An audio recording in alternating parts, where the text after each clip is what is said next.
Saya ucapkan salam untuk kita semua. Haleluya. Bulan baru berarti semangat baru, saudara-saudara. Ya, kita ada sampai malam hari ini karena firman yang menopang kita dan juga mujizat yang selalu Tuhan kerjakan dalam kehidupan kita setiap hari. Amin, saudara. Banyak orang berkata mujizat selalu sembuh.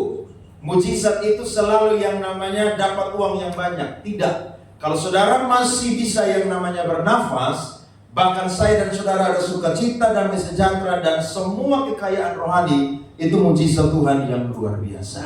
Nah, malam ini saya akan bicara tentang dosa, solusi, dan kemenangan. Kita buka kitab Yosua pasalnya yang ke-7, ayatnya yang kedua sampai ayatnya yang ke-5. Saya mulai. Yosua menyuruh orang dari Yeriko ke Ai, yang letaknya dekat Bet Awen di sebelah timur Betel, dan berkata kepada mereka demikian, pergilah ke sana dan intailah negeri itu. Maka pergilah orang-orang itu ke sana dan mengintai kota Ai. Ayat 3, saudara.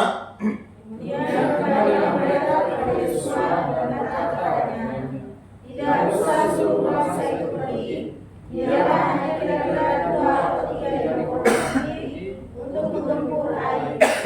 Janganlah memaksakan seluruh bangsa itu dan berjalan ke sana, sebab orang di sana sedikit saja. Garis bawahi kalimat sebab orang-orang di sana sedikit saja. Ayat 4. Maka berangkatlah kira-kira 3.000 orang dari bangsa itu ke sana, tetapi mereka melarikan diri di depan orang Ai sama-sama, sebab orang-orang Ai menewaskan kira-kira 36 orang dari mereka.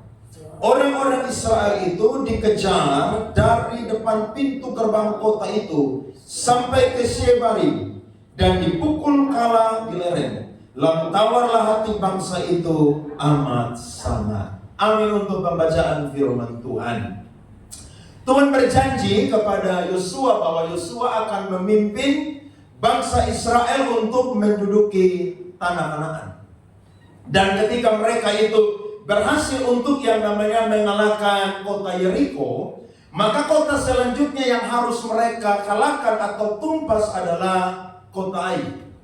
Kota ini sangat kecil dan penduduknya sangat sedikit saja. Kurang lebih ada 12.000 orang. Sehingga waktu pengintai itu diutus dan pulang, maka mereka menyampaikan kepada Yosua bahwa tidak perlu banyak orang yang pergi. Cukup 2-3 ribu orang saja karena mereka itu sangat sedikit. Saudara tahu, Alkitab berkata, ketika Tuhan bersama dengan Israel, satu orang mampu mengalahkan 1.000. Bahkan satu orang pun juga mampu untuk mengalahkan 10.000 orang. Karena yang bersama dengan mereka adalah Yahweh Elohim. Bahkan di tengah-tengah mereka itu ada tabut perjanjian yang melambangkan kekudusan dan juga kehadiran Allah di tengah-tengah umat Israel. Tetapi fakta mencatat bahwa ketika mereka pergi 3.000 orang, justru Israel ini bukannya menang, tetapi kalah. Justru bukannya mereka selamat, tetapi ada 36 orang yang mati dibunuh. Ini sesuatu, saudara, yang sangat-sangat mengherankan. Karena Yeriko yang begitu kokoh temboknya, Yeriko yang begitu banyak jumlah penduduknya, kok mereka itu bisa tumpas? Tidak ada satu orang pun yang mati. Tetapi dibandingkan dengan Ai dan penduduknya yang begitu sedikit, ternyata bangsa Israel kalah, melarikan diri. Bahkan 36 orang prajurit itu mati dibunuh. Ketika kabar ini sampai kepada yang namanya Yosua, maka Alkitab berkata di ayatnya yang ke-6. Kita perhatikan di situ. Yosua pun mengoyakkan jubahnya dan sujudlah ia dengan mukanya sampai ke tanah di depan tabut Tuhan hingga petang, bersama dengan para tua-tua Israel sambil menaburkan debu di atas kepalanya. Saudara lihat, di tengah-tengah mereka ada tabut perjanjian. Tetapi mereka Nah, kita akan lihat apa penyebab daripada 3.000 orang ini bisa kalah. Bahkan Israel itu dipermalukan di bawah kepemimpinan daripada Yosua. Jawabannya sederhana. Karena ada dosa di tengah-tengah umat Israel. Saudara lihat pasal 6 ayat 18 dan 19. Alkitab berkata,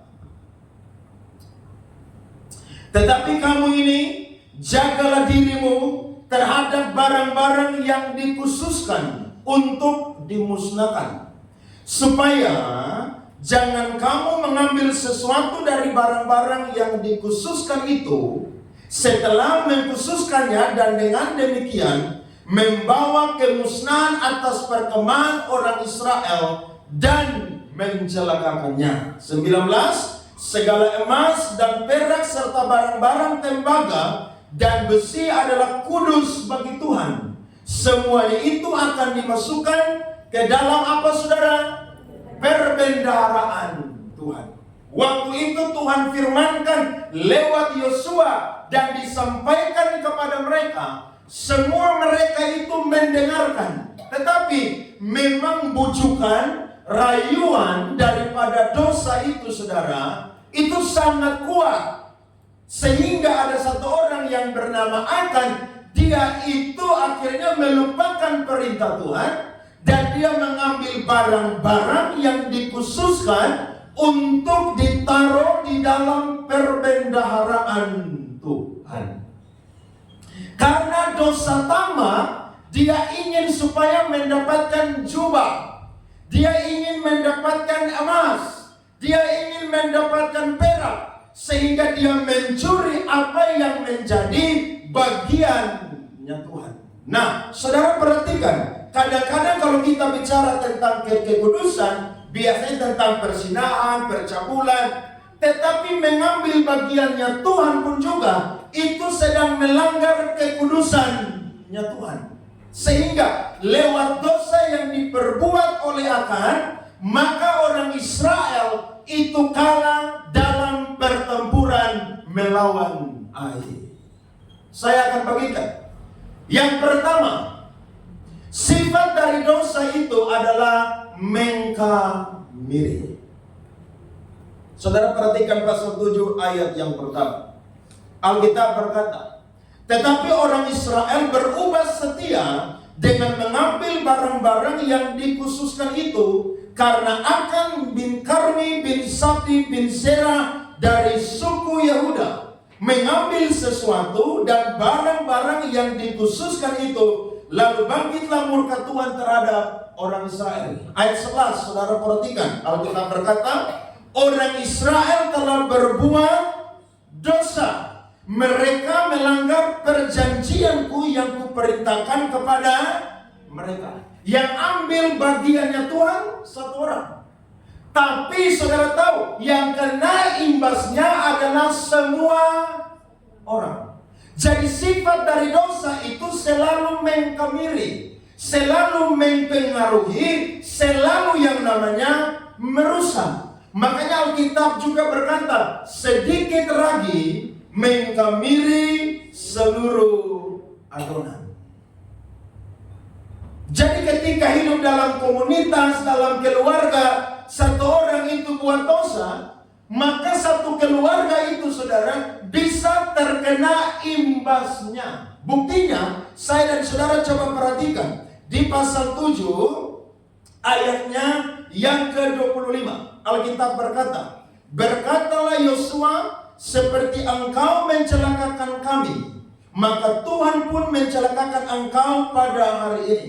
Lalu seluruh Israel melontari dia dengan batu. Semuanya itu dibakar dengan api dan dilempari dengan batu. Saudara lihat ayat di atas, ayatnya yang ke-24.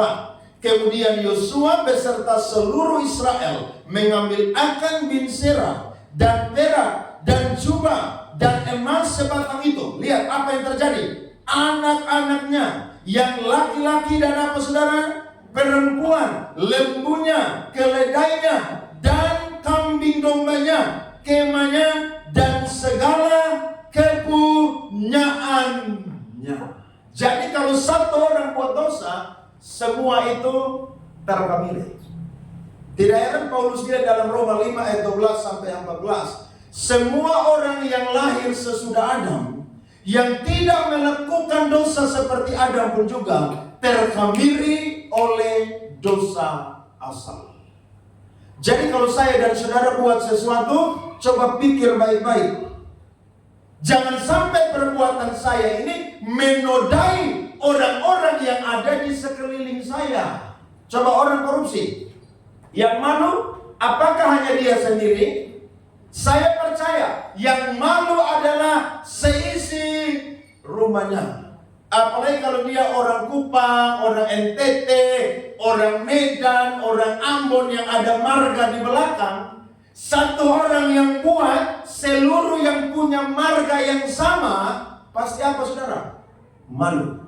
Pasti kena yang namanya sanksi sosial. Karena orang tidak mau tahu. Yang mereka tahu adalah satu orang yang berbuat, tapi semua pun juga kena imbasnya. Contohnya, Yunus waktu Tuhan panggil dia pergi ke Niniwe. Dia lari saudara-saudara, pergi ke mana saudara? Jauh sekali ke Tarsis. Alkitab mencatat Tuhan kirim badai. Apakah badai itu yang diterima hanya Yunus saudara-saudara? Satu kapal itu dapat badai. Makanya waktu mereka tanya-tanya cari tahu apa yang membuat badai ini terjadi, mereka dapati Yunus sedang tidur ngorok mimpi indah di bawah buritan kapal. Mereka bangunkan dia, jangan-jangan gara-gara engkau maka badai itu datang menyerpa kami. Dia ngaku, saya adalah orang Ibrani, saya adalah orang yang takut akan Tuhan. Waktu dia ngaku dosa, mereka lempar dia di dalam yang namanya lautan. Alkitab mencatat, laut langsung menjadi teduh. Jadi kalau mau buat dosa, coba pikir timbang ulang-ulang. Ada amin? Suami-suami kerja, saudara pegang uang, dapat gaji, dapat proyek, bonus. Saudara ingat, mau pencuri, mau korupsi, ingat, ada apa? Istri. Ada siapa lagi? Anak-anak. Ada siapa lagi? Orang tua. Ada siapa lagi? Saudara. Ada siapa lagi? Ipar. Ada siapa lagi? Keluarga besar. Saudara harus pikir baik-baik. Karena jangan sampai perbuatan kita, karena sifat dari dosa adalah mengkabiri, maka semua orang pasti akan terkena imbasnya. Ada amin? Jadi harus pikir ulang-ulang. Yang kedua adalah akibat dari dosa itu saudara adalah kegagalan.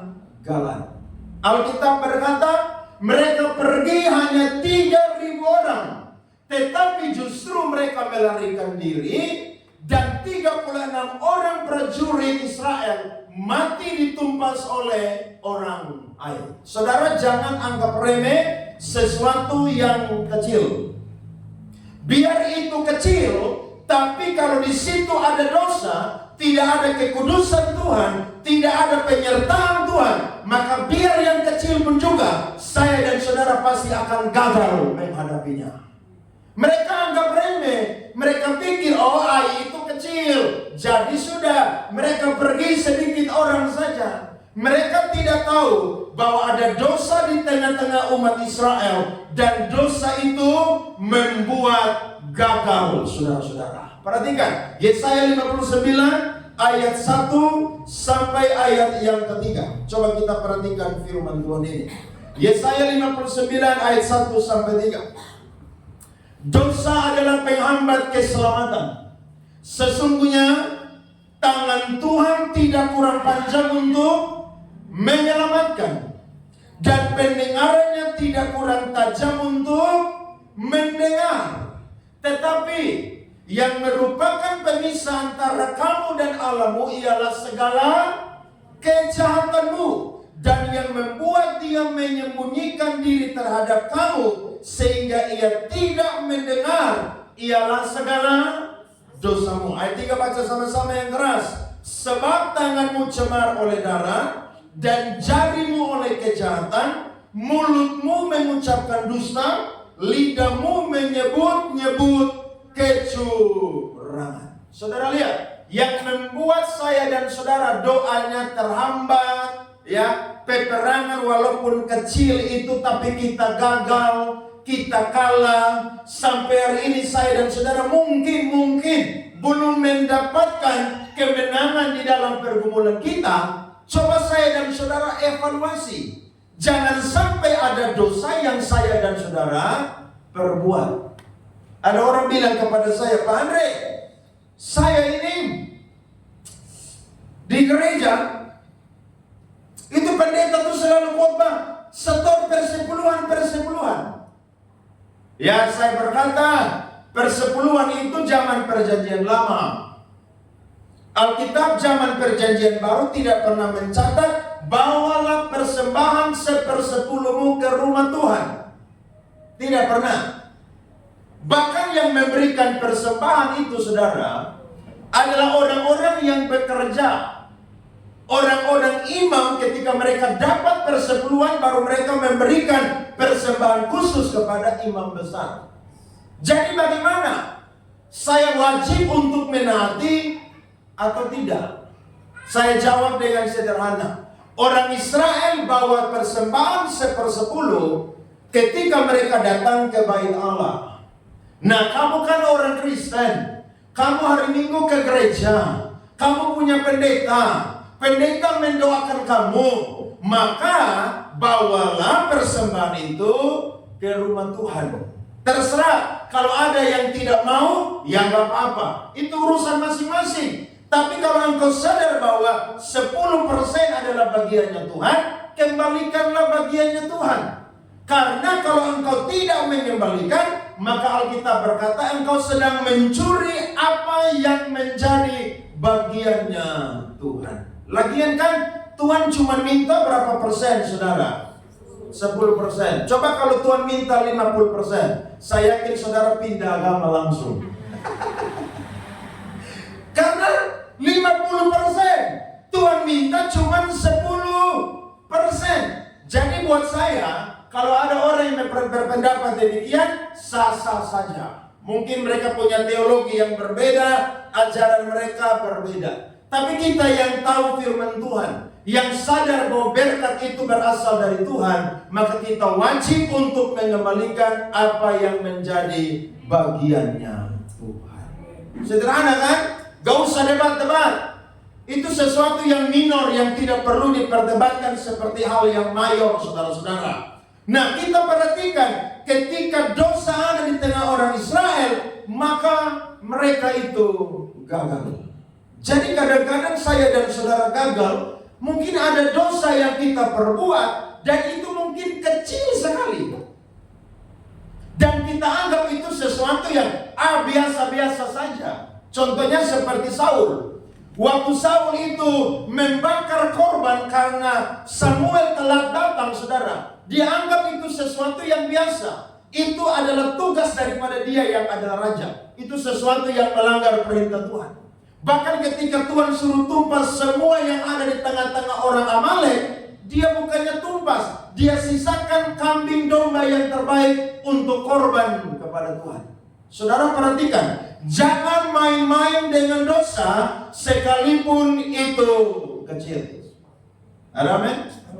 Jangan main-main. Kalau kita berbuat dosa, maka saya dan saudara diberikan kesempatan untuk bisa memperbaiki. Dan Tuhan begitu baik, sehingga Tuhan kasih solusi, saudara-saudara, kepada Yosua dan juga bangsa Israel. Yang pertama, solusinya adalah Yosua tidak usah lagi berdoa kepada Tuhan, tidak usah lagi bersujud kepada Tuhan. Tetapi yang pertama adalah besok pagi kuduskanlah seluruh umat Israel. Saudara perhatikan firman Tuhan di pasal 7 ayatnya yang ke-13. Alkitab berkata di situ, bangunlah, kuduskanlah bangsa itu dan katakan, kuduskanlah dirimu untuk esok hari, sebab demikianlah firman Tuhan Allah Israel. Hai orang Israel, ada barang-barang yang dikhususkan di tengah-tengahmu, kamu tidak akan dapat bertahan menghadapi musuhmu sebelum barang-barang yang dikhususkan itu kamu jauhkan dari tengah-tengah kamu. Dosa pasti punya solusi. Amin, saudara. Dosa pasti punya solusi. Tuhan bilang kepada Yosua, besok pagi kuduskan semua orang Israel, termasuk dirimu juga sendiri. Karena dosa ketika mengkemiri, maka semua itu terkemiri. Jadi waktu saya dan saudara berbuat dosa, maka memang solusinya adalah kembali kepada kekudusannya Tuhan. Ini menjadi warna ciri khas dari umat pilihan Tuhan. Kalau bangsa lain, mereka itu berbuat dosa, tidak hidup dalam kekudusan, itu adalah ajaran mereka dan kepercayaan mereka. Tetapi Israel adalah umat pilihan Tuhan yang sudah dikuduskan waktu mereka keluar dari Mesir dengan darah, maka kekudusan menjadi warna, ciri khas, bahkan juga integritas daripada mereka. Kudusan. Ya, makanya kalau ada hal-hal yang tidak berkenan, ya, saudara dan saya harus belajar untuk yang namanya buang itu. Saya seringkali KKR pelayanan, jumpa dengan orang yang pakai obat, ya, orang-orang yang pakai kuasa kegelapan, dan mereka cerita keluarga mereka itu sukar sekali diberkati, anak-anak mereka itu sukar sekali punya masa depan. Jawabannya sederhana, tidak boleh menyembah Allah yang lain selain Tuhan Yesus Kristus. Solusinya adalah kembali kepada kekudusannya Tuhan. Karena saya dan saudara pasti punya titik kelemahan di mana kita ini seringkali masih bisa jatuh di dalam dosa. Tapi ingat loh, ada solusi yang Tuhan tawarkan, yakni kembali kepada kekudusannya Tuhan. Petrus bilang begini, sebab itu kuduslah kamu, sebab aku kudus. Jadi memang saya dan saudara ini umat pilihan Tuhan yang tidak boleh ada cacat celah sedikit pun. Makanya waktu kita buat dosa mungkin kecil saja, tapi kalau Tuhan sayang kita, pasti Tuhan hukum kita. Amin atau tidak, saudara? Pasti itu. Pasti. Biar mau sekecil apapun, pasti saya dan saudara akan dihukum oleh Tuhan dengan cara Tuhan sendiri. Dan waktu Yosua bersama dengan orang Israel itu dikuduskan, bahkan juga Akan dan sekeluarga dihukum oleh Tuhan dan dibunuh, dibakar, saudara-saudara, maka ada kemenangan yang Tuhan sediakan bagi Yosua dan umat Israel. Saudara mau lebih dari pemenang? Mau lebih dari pemenang, saudara-saudara? Mari kembali kepada kekudusannya Tuhan. Tabut perjanjian, kekudusannya Tuhan tidak bisa disandingkan, dicampur, disamakan, disejajarkan dengan dosa. Tidak bisa. Di tengah mereka ada tabut perjanjian. Tetapi waktu dosa ada, saudara, Allah tidak akan pernah bekerja. Karena yang menjadi penghambat untuk keselamatan, untuk kemenangan, untuk berkat saudara-saudara adalah apa? Kekudusan. Ada seorang teolog berkata, kekudusan adalah syarat pertama untuk mencapai keberhasilan. Saudara ingat Yusuf? Kenapa Yusuf bisa berhasil?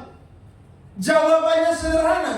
Waktu istri Potifar rayu dia setiap hari, Yusuf itu pergi keluar tidak menghiraukan. Bahkan dia sudah berencana untuk jebak Yusuf, tapi Yusuf meninggalkan jubahnya. Kenapa Tuhan bisa angkat Yusuf? Ada banyak faktor. Tapi salah satu faktor yang Tuhan lihat adalah Yusuf adalah orang muda yang belajar hidup di dalam kekudusan. Amin, saudara? Jadi kadang-kadang kita nih nggak perlu pintar-pintar tapi bisa berhasil, saudara. Karena apa? Hidup berkenan di hadapan Tuhan. Kita hidup, jaga kehidupan dengan sebaik mungkin.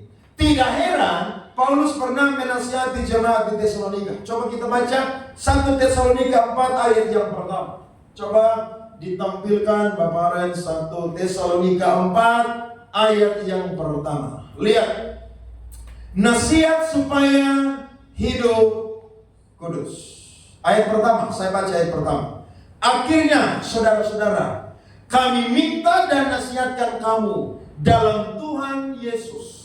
Kamu telah mendengar dari kami bagaimana kamu harus hidup supaya berkenan kepada Allah. Hal itu memang telah kamu turuti.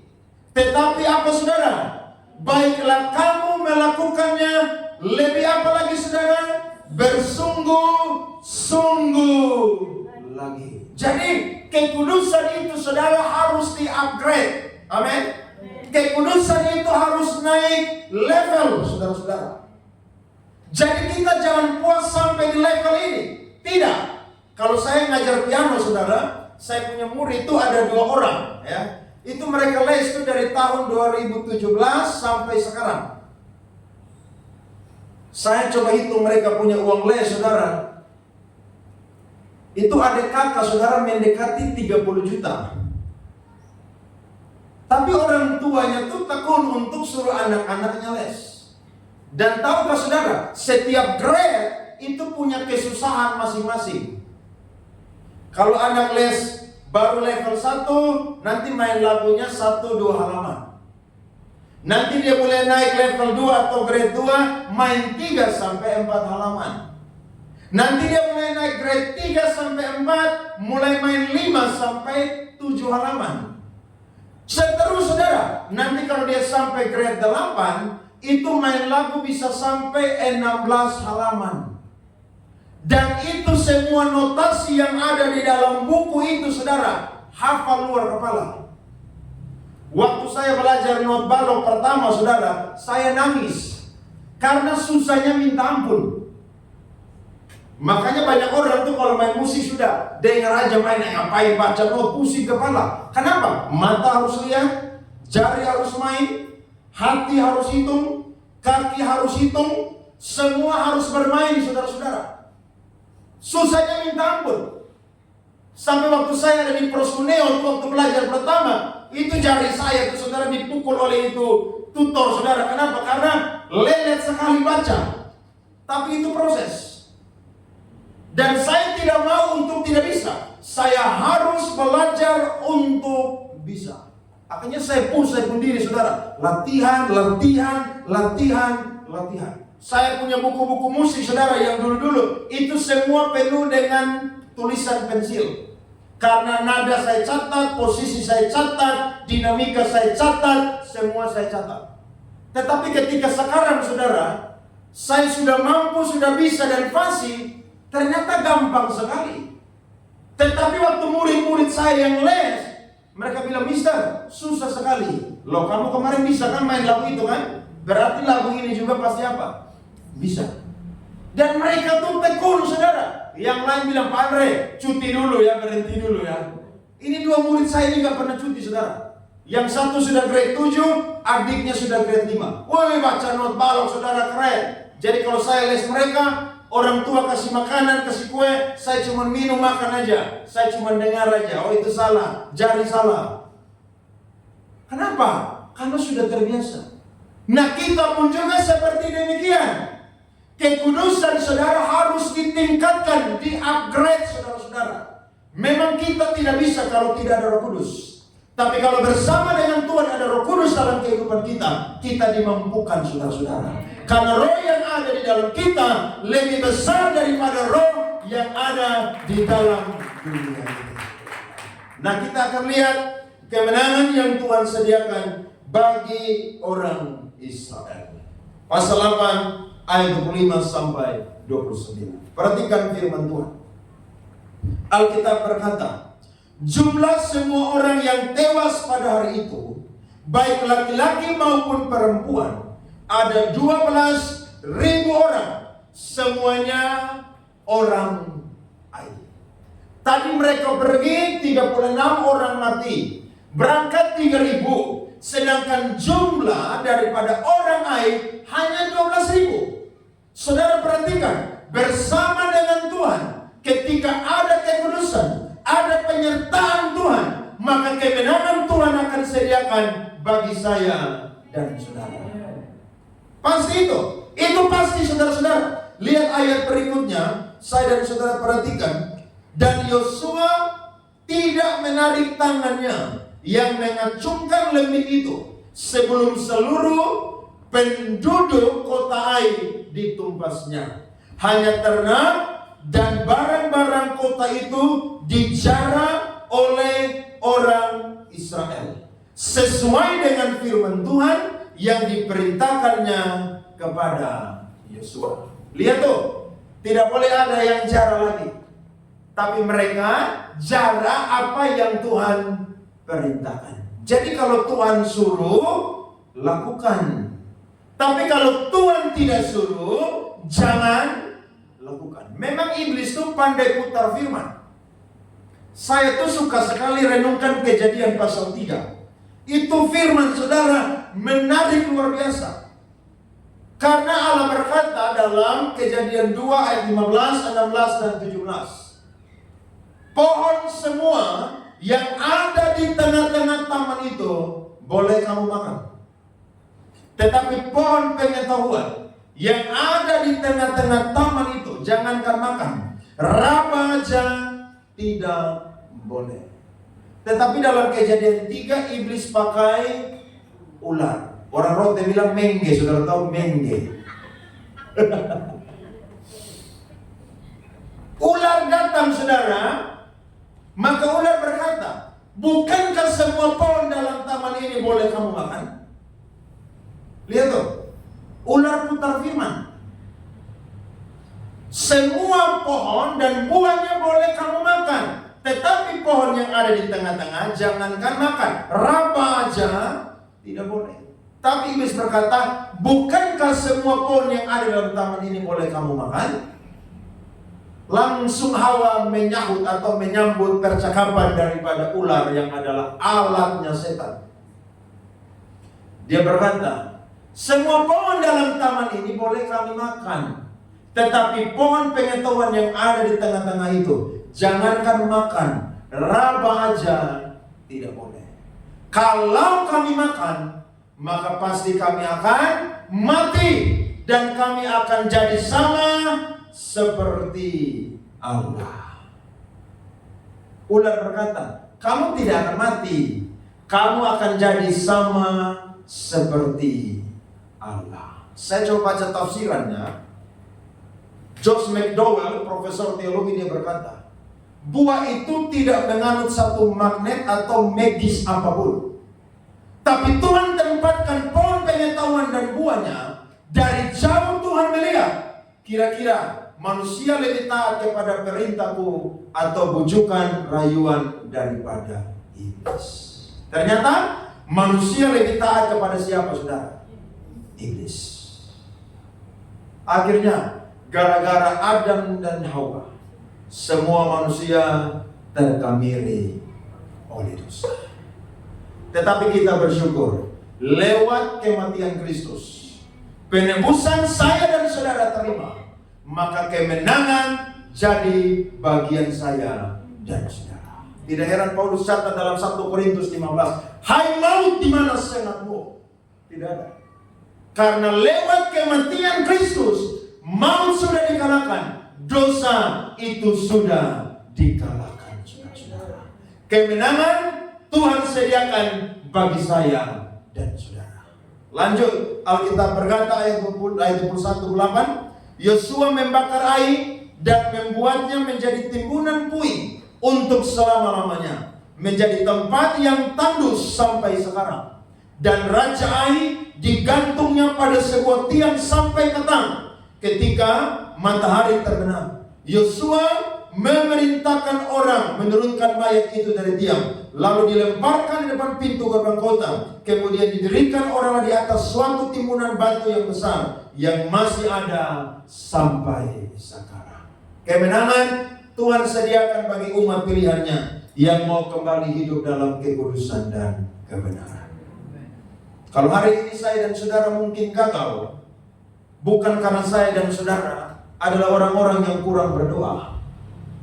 Kalau hari ini kita gagal, mungkin kita bukanlah orang-orang yang malas gereja, malas melayani, tapi mungkin ada sedikit dosa yang saya dan saudara itu perbuat, dan itu menutup pintu berkat dicurahkan dalam kehidupan saya dan saudara. Kalau itu ada, bereskan dengan Tuhan pada malam hari ini. Karena Tuhan tidak ingin saya dan saudara hidup biasa-biasa. Tuhan ingin kemenangan demi kemenangan Tuhan sediakan bagi saya dan saudara. Berkat demi berkat Tuhan curahkan bagi saya dan saudara. Bereskan, ya. Makanya itu lagu, salah satu lagu altar call yang paling populer. Bunyinya apa saudara-saudara? Asalku hidup suci, tidak turut dunia. Ku tahu Tuhan apa? Pasti buka jalan. Amin saudara. Kadang-kadang pintu itu tertutup karena ada dosa. Tapi ketika saya dan saudara bereskan hidup, maka berkat kemenangan Tuhan sediakan bagi saya dan saudara. Firman Tuhan ini menguatkan saya dan saudara pada malam hari ini. Kegagalan bisa saja terjadi karena saya dan saudara manusia lemah yang masih bisa jatuh di dalam dosa. Tapi jangan biarkan kegagalan itu terus menerus. Evaluasi diri, evaluasi kehidupan, evaluasi pelayanan kita, supaya saya dan saudara bisa mendapatkan kemenangan daripada Tuhan. Anak-anak muda, kalau engkau bergumul tentang masa depanmu dan Tuhan belum jawab pada malam hari ini, bukan karena engkau tidak usaha, tapi mungkin ada dosa yang engkau perbuat. Saya tidak tahu, saudara dengan Tuhanlah yang paling tahu. Tapi kalau ada saudara-saudara, biar itu sedikit atau sekecil apapun, Tuhan ingin ada pemberesan dengan Tuhan pada malam hari ini. Saudara selesaikan dengan Tuhan, karena Dia Allah yang mampu untuk mendamaikan saya dan saudara dengan Allah yang ada di surga. Ada amin saudara? Coba buka 1 Yohanes 2 ayat 1 dan 2. Ayat terakhir, mari kita bangkit berdiri saudara-saudara. 1 Yohanes pasalnya yang kedua, ayat 1 dan ayat yang kedua. Pemain musik, mari maju ke depan. Kita baca firman ini bersama-sama. 1, 2, 3. Anak-anakku, hal-hal ini kutuliskan kepada kamu, supaya kamu jangan berbuat dosa. Namun jika seorang berbuat dosa, kita mempunyai seorang pengantara pada Bapa, yaitu Yesus Kristus yang adil. Keras saudara, dan Ia adalah pendamaian untuk segala dosa kita, dan bukan untuk dosa kita saja, tetapi juga untuk apa saudara? Dosa seluruh dunia. Beri tepuk tangan kepada Tuhan saudara. Amin untuk kebenaran firman Tuhan.